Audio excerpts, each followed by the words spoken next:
అవధులు లేని ప్రేమానురాగాలతో మీ వైవాహిక జీవితం ఆనందంగా సాగిపోవాలని కోరుకుంటూ జానకంపేట్ మాజీ సర్పంచ్ శ్రీమతి శ్రీ గొర్లకాడి మమతా పాండుయాదవ్ దంపతులకు పెళ్లి రోజు శుభాకాంక్షలు తెలుపుతున్న వారు జానకంపేట మాజీ వార్డ్ మెంబర్స్, గ్రామ పెద్దలు, గ్రామస్తులు, యువకులు.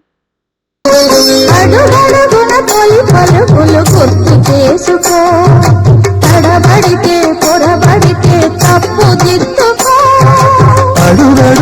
తొలి పలుకులు గుర్తు చేసుకో, తడబడితే పొరబడితే తప్పు దిద్దుకో.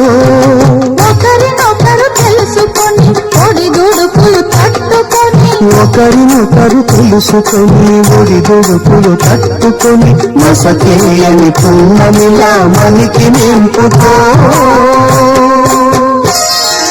శ్రీరస్తు శుభమస్తు, శ్రీరస్తు శుభమస్తు.